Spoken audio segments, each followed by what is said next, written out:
Pembangunan Gereja Betel Tabernakel Jemaat Kristus Alfa Omega, GBTKO, Leyangan, Ungaran Timur, Kabupaten Semarang, masih menemui jalan buntu. Jemaah gereja tersebut sudah mengantongi tanda tangan persetujuan dari warga setempat sehingga sudah memulai pembangunan gereja berupa pondasi sejak tahun 2020. Namun, pembangunan dihentikan karena mendapatkan dugaan penghalang-halangan dari pemerintah desa setempat. Warga Kristiani tersebut akhirnya memilih mengontrak rumah demi tetap menjalankan ibadah selama 3 tahun terakhir.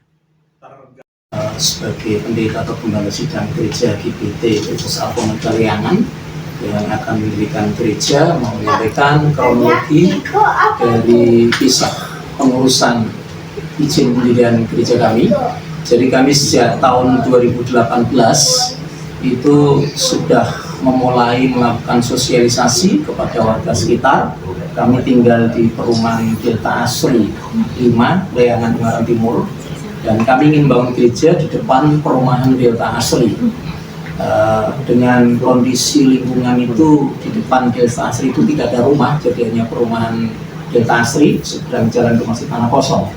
Sehingga kami berpikir akan sosialisasi ke warga perumahan, dan kami sudah sosialisasi ke RW 14. Dan ketika kami sosialisasi, mereka sudah musyawarah, dan dari RW 14 perumahan Delta Asri menyatakan tidak masalah dibangun gereja sesuai. Kemudian kami mulai minta dukungan masyarakat, tanda tangan 60 dukungan warga setempat sesuai dengan BPM nomor 9 dan 8 mensyaratkan bahwa harus ada dukungan lingkungan 60 warga.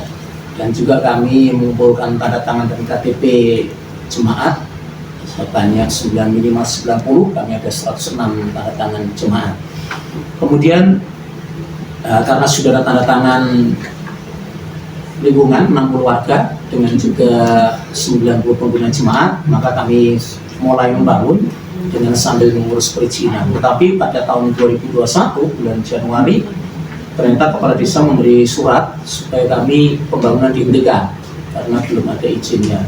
Kemudian kami mulai sampaikan ke kepala desa untuk mengurus izin pada waktu itu pas masa COVID, sehingga ditunda-tunda beralasan bahwa tidak bisa kumpul musyawarah dan sebagainya. Dan kemudian ada pertemuan di kepala desa, dan akhirnya kami diminta untuk minta tanda tangan di RW 1 Desa Indo. Mereka menyatakan bahwa lokasi tempat gereja tidak ikut mekar, jadi RW 14 walaupun paling dekat. Dan mereka bilang bahwa itu masuk ke RW 1 Desa Indo, sehingga kami harus minta tanda tangan ke sana. Sempat kami sampaikan ke Pak Bupati, dan Pak Bupati bilang difasilitasi ke Setampol sama camat, dan ternyata mereka putuskan bahwa itu masuk RW Desa Indo yang notabene jaraknya 1,5 kilo, terlalu jauh dan melewati beberapa RW karena di gereja itu ada 14, jadi bisa dikatakan bisa melewati 5-6 RW. Jadi sebetulnya itu sesuatu yang tidak masuk akal. Dan setelah kami mengurus, ternyata singkat cerita di warga RW 1 itu tidak bisa memberikan tanda tangan. Dan akhirnya terakhir kemarin kami diminta untuk mendekati warga, dan warga membuat pernyataan bahwa mereka tidak bisa memberikan tanda tangan dengan alasan karena di RW 1 mayoritas muslim sehingga mereka tidak membutuhkan gereja, dan memang jaraknya sekitar 1,5 kilo. Ya, mungkin itu saja yang saya sampaikan. Nanti kemudian ada yang ditanyakan bisa disampaikan. Menggambarkan ada pola yang kurang lebih sama di beberapa tempat. Kami kemarin juga ketemu dengan teman-teman yang punya masalah dengan pendirian gereja di Surakarta gitu ya, dan ada situasi yang kurang lebih sama. Oke, pertama atas situasi itu saya kira penting bagi pemerintahan pusat khususnya memperhatikan bagaimana tata kelola religious freedom, governance of religious freedom di level itu, di level terkecil itu, di level kelurahan, di level RT, di level RW, mungkin di level kecamatan juga.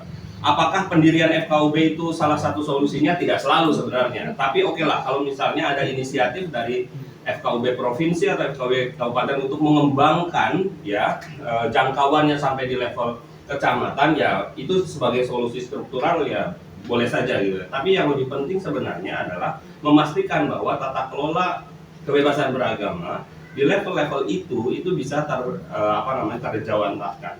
Sangat penting memperhatikan level ini karena ternyata aktor itu sudah tidak hanya mereka yang mungkin punya kepentingan political interest gitu ya, dalam artian mengkapitalisasi suara untuk momen-momen tertentu, tapi juga ada di level-level itu ya, terlepas apapun motivasinya.